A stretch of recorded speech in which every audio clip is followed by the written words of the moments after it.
रावला के अंदर कांग्रेस प्रत्याशी शिमला नायक के कार्यालय का उद्घाटन किया गया और इस मौके पर आज हमें मुलाकात हुई है मलकीत सिंह जी कंडियारा, जो कांग्रेस पार्टी से टिकट की मांग कर रहे थे लेकिन उनका टिकट कटा और आज कार्यालय उद्घाटन में कांग्रेस पार्टी के इस कार्यक्रम में मौजूद रहे।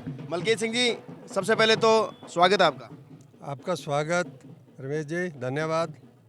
मलकीत सिंह जी, आज रावला के अंदर आपकी कांग्रेस पार्टी कार्यालय उद्घाटन किया गया है और काफ़ी भीड़ देखी गई है। किस प्रकार का मतलब अंदाज़ा लगाया जा सकता है चुनाव को लेकर? रमेश जी, अंदाज़ा तो क्या लगा सकते हैं, स्पष्ट अपने आप में कि कांग्रेस इस बार विजयी है। अनूपगढ़ से और पूरे राजस्थान में भी कांग्रेस की सरकार बनने जा रही है। मैं तो ये कह सकता हूँ, दावे के साथ कहूँगा। मलकीत सिंह जी, टिकट की आप दौड़ में थे और अगर बात करें टिकट की मांग तो प्रमुखता से की जा रही थी। कहीं ना कहीं आपके चाहने वालों की ये मनसा थी कि मलकीत सिंह जी को टिकट मिले, लेकिन आपकी टिकट कटा। क्या कुछ कहना चाहोगे इसको लेकर? हाँ रमेश जी, टिकट मांगना सभी का अधिकार है, हमने भी मांगा। और हर आदमी के विचारधारा से लोग जुड़े होते हैं, समर्थक भी होते हैं, सब अपने अपने आदमी को चाहते हैं। खैर, ये कोई बड़ी बात नहीं है। हमेशा टिकटें बढ़ती रही हैं, कटती रही हैं। शिमला जी को टिकट मिली, वो कांग्रेस के कैंडिडेट हैं, हम उनके साथ हैं और आगे मौका मिलेगा, हमें कोई बात नहीं ऐसी। और थोड़ा मलाल ज़रूर रहता है, आदमी भागदौड़ करता है, कहीं ना कहीं कमजोरी रहती है पार्टी की तरफ से, कोई आंकलन गलत हो गया या हमारे में कहीं कमी रही, हो सकता है टिकट नहीं मिली, पर लेकिन हमें ऐसा कोई मलाल नहीं है। मलकीत सिंह जी, जहाँ मलाल की बात आती है तो बिल्कुल टिकट किसी एक को मिलनी होती है, लेकिन अनूपगढ़ विधानसभा में 18 जो दावेदार है वो टिकट की मांग कर रहे थे। क्या लगता है उन 18 प्रत्याशियों के साथ साथ अब जो कार्यकर्ता है उनकी नाराजगी दूर हो गई? एक जाजम पर किस प्रकार देखा जा सकता है? हाँ, ये क्षणिक होती है रमेश जी, 2-4 दिन होता है।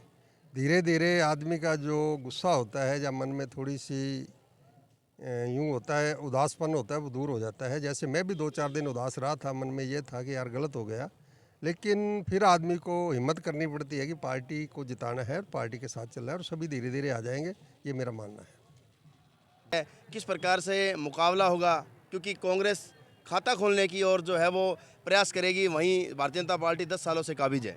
रमेश जी, इस बार जो हमारा कैंडिडेट है ऊर्जावान है, पढ़ा लिखा है, शिमला जी एडवोकेट है और उन्होंने एरिया में 15 साल से यहाँ क्षेत्र में घूम रही है, हर समस्या का उनको ध्यान है और लोगों से संपर्क भी है और उनका जो लोग मान सम्मान भी बढ़िया कर रहे हैं। और जो बीजेपी के कैंडिडेट की बात है, उनमें फूट है कि जो शिमला जी बावरी पहले पूर्व विधायक थी, उन्होंने अपना निर्दलीय पर्चा भर दिया है और उताल ठोक के मैदान में है।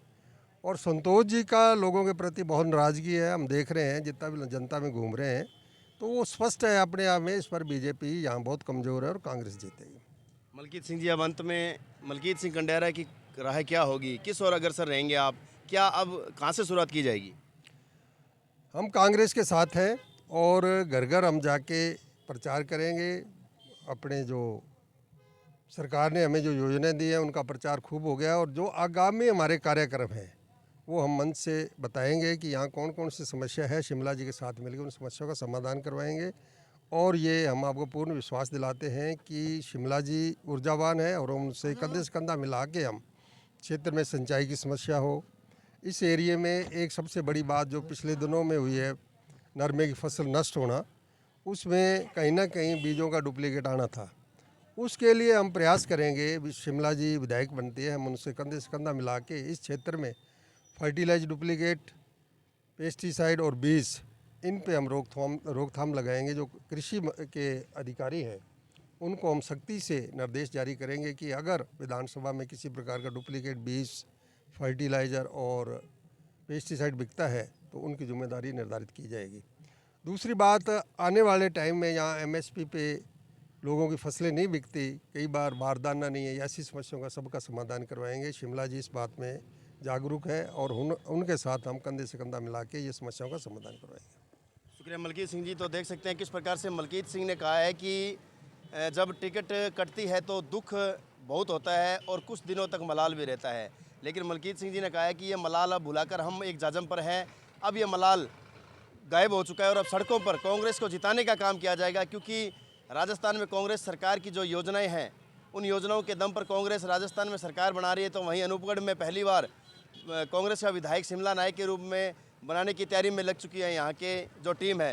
वह इसके साथ ही आपको बता दूं, भूलने की कहीं ज़रूरत नहीं है, क्योंकि भारतीय जनता पार्टी पिछले 10 सालों से यहाँ पर जो है वो अपना दबदबा बनाई हुई है। और उसके साथ ही अगर माइनस पॉइंट की बात करें तो शिमला बावरी जो यहाँ से पूर्व विधायक रही है, वो इस समय बागी होकर चुनाव लड़ रही है, निर्दलीय ताल ठोकी है। तो कहीं ना कहीं भाजपा का इसको बड़ा नुकसान हो सकता है। और अगर कांग्रेस के फ़ायदे की बात की जाए तो कांग्रेस इस फूट का फ़ायदा है वो उठा सकती है, लेकिन समीकरण क्या होंगे, इसके अलावा काम माकपा और आरएलपी दल भी इस समय लगातार डोर टू डोर जनसंपर्क में है। लेकिन ये तो आने वाले समय में पता चलेगा कि अनूपगढ़ का क्या भविष्य होगा और जनता किसे अपना मुखिया चुनेगी। मेरे शौकी साथी मदन के साथ रमेश मेघवाल, रावड़ा।